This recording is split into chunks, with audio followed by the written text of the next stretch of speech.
Look at your life. The neat calendar, the morning routine you guard like a religion, the clean diet, the perfect stacks of habits. You call it discipline, you call it focus, you call it control, and you think that's why you'll win. But I'm telling you a hard thing right now. A lot of what you call discipline is fear wearing a suit. It's anxiety in a tidy spreadsheet. It's your emotions tied up in the basement so they don't embarrass you. You think success is sterilizing your life. Tight schedule, zero slip-ups, feelings cut off at the throat. You think order equals strength. It feels powerful because nothing spills, nothing gets loud, nothing leaks into the plan. But that peace you worship might not be power. It might be a muzzle. It's seductive because it works at first. The routine lowers your heart rate, you sleep better, metrics climb, you look clean. People say you're so consistent and their praise hits like a drug. You show up every day, you check the boxes, the graphs go up. You compare yourself to men who live like chaos and you feel superior. No mess, no drama, no exposure, and it feels safe. Control always feels safe. Of course you believe in it. You've turned your life into a lab with no dirt, so nothing ugly can crawl out and show its teeth. You've sanitized yourself into calm, and you think calm means in control. But underneath that calm is a quiet contract you never read. You're not just choosing order. You're choosing to not feel. You're using control as a painkiller. You're building a world where nothing unpredictable can yank you out of your lane. Every line in that calendar is a small promise. I won't let anything shake me. I won't let fear speak. I won't let desire pull me off script. I won't let envy make me admit I want more than I said. You don't call it that, of course. You call it best practices and structure. You call it maturity. But listen, fear becomes intelligent when it learns to speak your language. It starts using your own rules to hold you still. Here's the ugly truth. The parts of you that you exile don't vanish. You don't kill them by ignoring them. You starve them. You shut them in a dark room. Then they learn how to pick the lock. They sneak out at night and drive your life while you sleep. That anger you stuffed, it shows up in your voice when you say no too late. That envy you swore you don't feel, it makes you scroll for an hour and call it market research, then doubt your next play. That desire you call a distraction, it finds you when you're bored and whispers, scroll more, snack more, reorder the desk again. Your calendar might be iron, your smile might be calm, but underneath the drives are still moving. And if you won't claim them, they will claim you. They quietly set your ceiling. They steer you towards safe goals that don't demand blood. They push your hands away from doors that lead somewhere real. You know it's true because of what you choose. You pick targets that won't humiliate you if you miss. You pick roles where performance looks like perfection, not pressure. You dodge the confrontations that would actually change things. You read another book. You optimize the morning routine again. You fine-tune the lighting on the content you still haven't posted. You rehearse the pitch to a wall. You say, I'm waiting until it's ready while it dies on your hard drive. And the leftover pressure that builds from not acting, you medicate it with respectable distractions. Email counts as work. Podcast count as work. Research counts as work. Cleaning your car counts as work. You're moving. You're busy. It all looks responsible, but responsible can be a costume. The life you want is hidden behind the actions you avoid.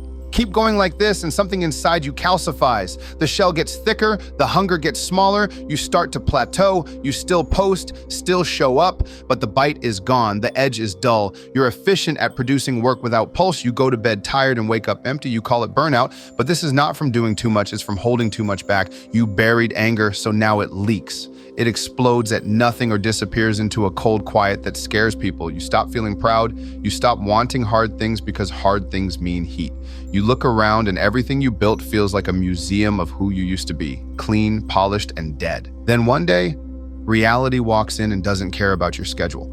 A rival with less polish but more fire takes what you wanted. He doesn't wait, he doesn't perfect, he swings, he bleeds, he misses, he learns, he strikes again.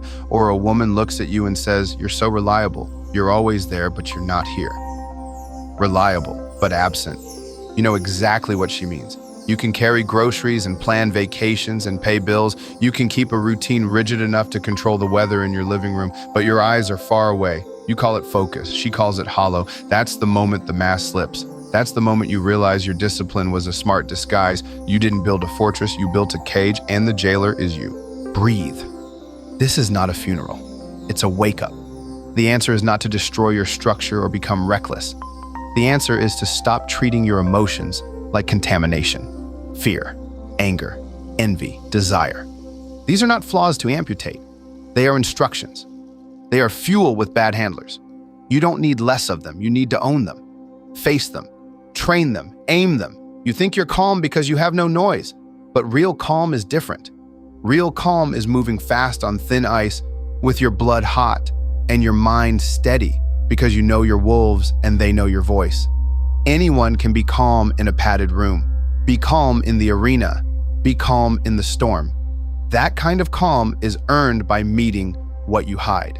Fear isn't evil, it's a warning system. You've been using it as a captain, you let it drive, then you pretend you made the turn on purpose.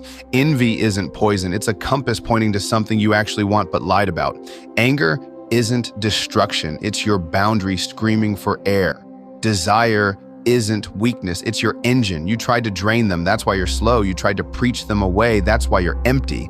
These forces were given to you for a reason. Not to obey them like a dog, not to kill them like a pest, to command them.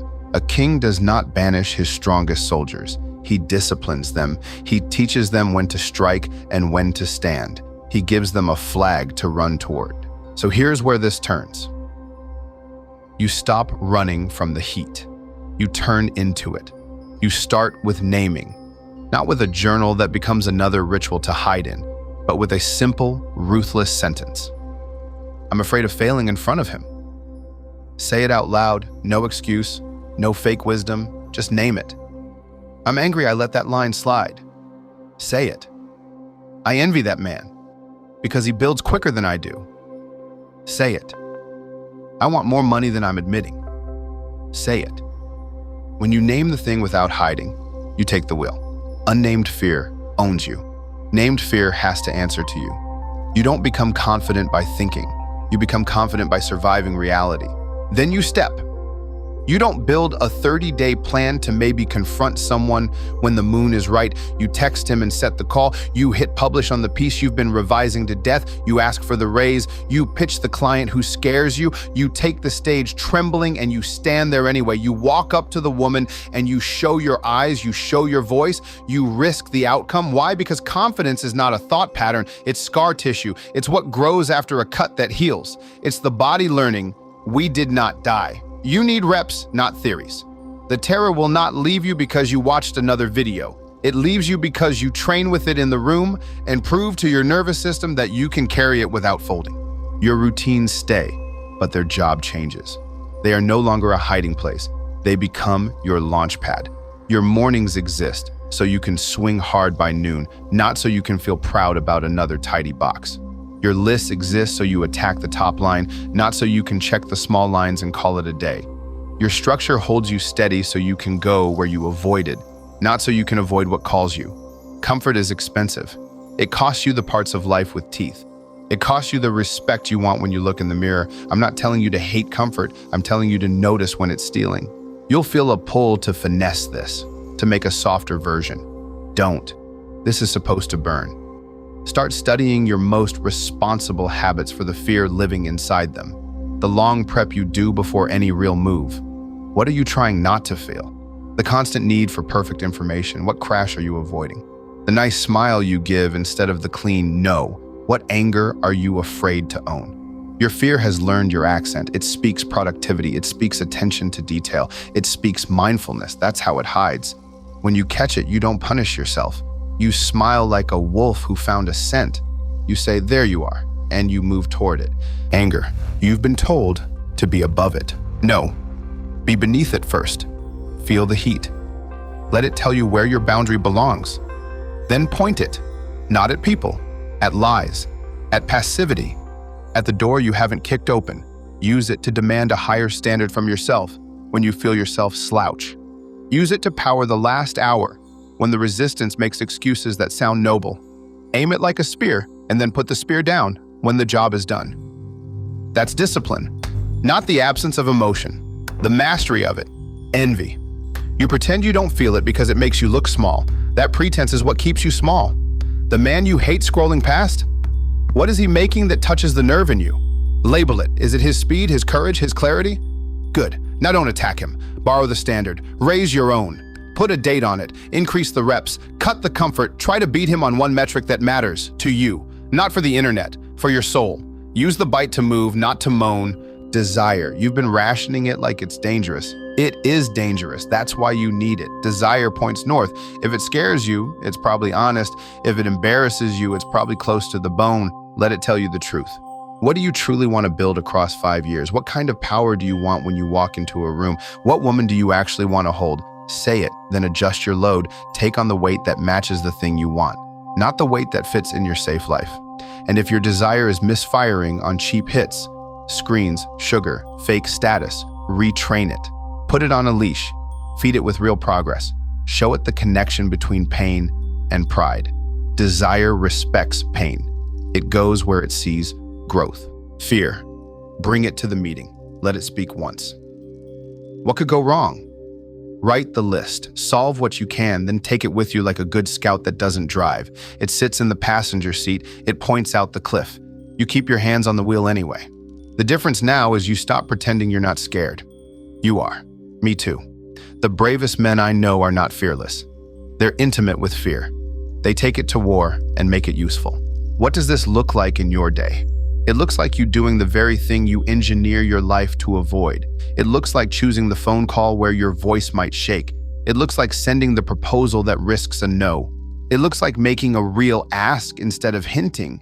It looks like giving real praise instead of sarcasm. It looks like eye contact that doesn't flinch first. It looks like a workout where you stop hiding behind good form and actually push into ugly effort.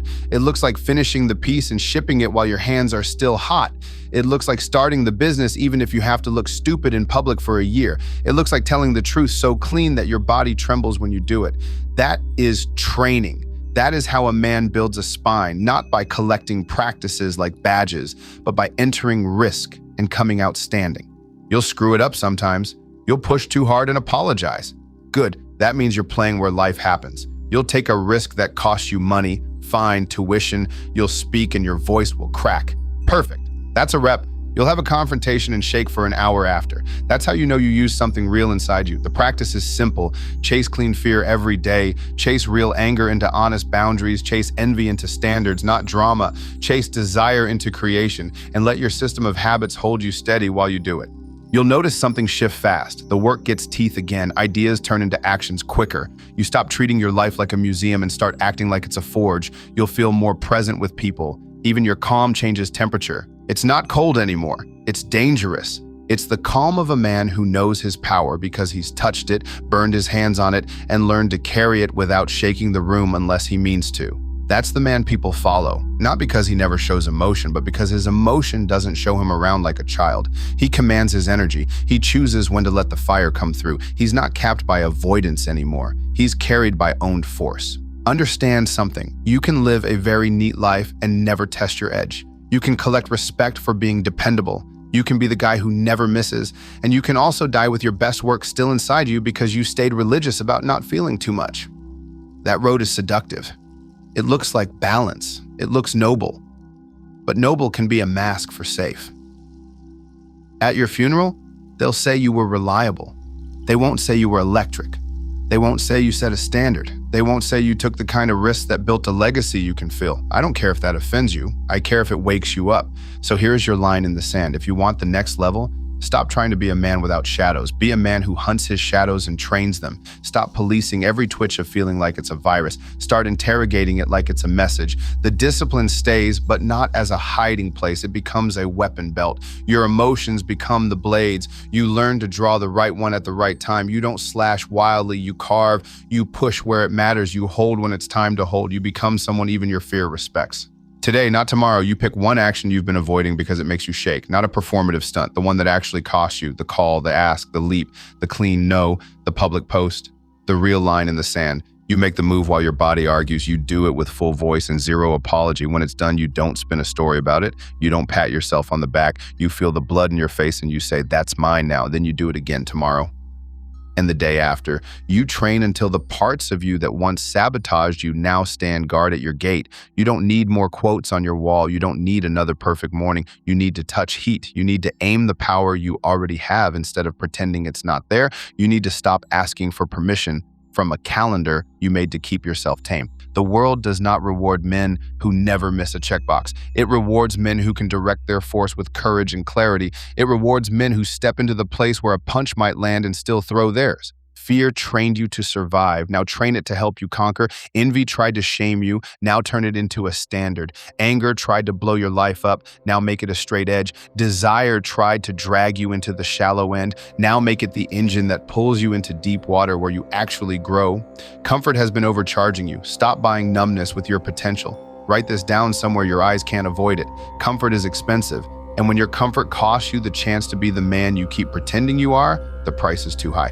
This is the forgotten path to success, not hollow discipline, owned force, not sterility, command, not a life without emotion, a life where emotion serves the mission. I'm not asking you to believe me, I'm asking you to test it. Go do the thing that has your heart in your throat. Enter the conflict clean. Aim your anger, use your envy, name your fear. Feed your desire the work it craves, and then watch what happens to your ceiling. Watch it crack, watch it lift. You were not built to be safe in a tidy cage. You were built to carry heat. You were built to step into risk and come out heavier, sharper, steadier. You were built to be the man who doesn't need to hide behind routines because he trusts himself under pressure. The life you want is not in your next optimization. The life you want is hidden behind the actions you avoid. Move, swing, speak, claim. And when the voice of fear tries to sound like wisdom, smile. You know it's tricked now. Fear becomes intelligent when it learns to speak your language. Teach it a new language. Teach it to say, I'm coming with you, but I don't get to drive. This is the charge. Today is the day you stop auditioning for safety. Today is the day you become the man your fear salutes. You don't need anyone to crown you. Crown yourself with action. Take the shot, take the hit, take the win, then take the next. Build a reputation with yourself that says, when it's time to burn, I burn. Not for chaos, for purpose. Not to impress, to build, not to look brave, to be dangerous in the right direction. Bring your shadows with you, train them, aim them, and walk forward like a man who's done being managed by a schedule.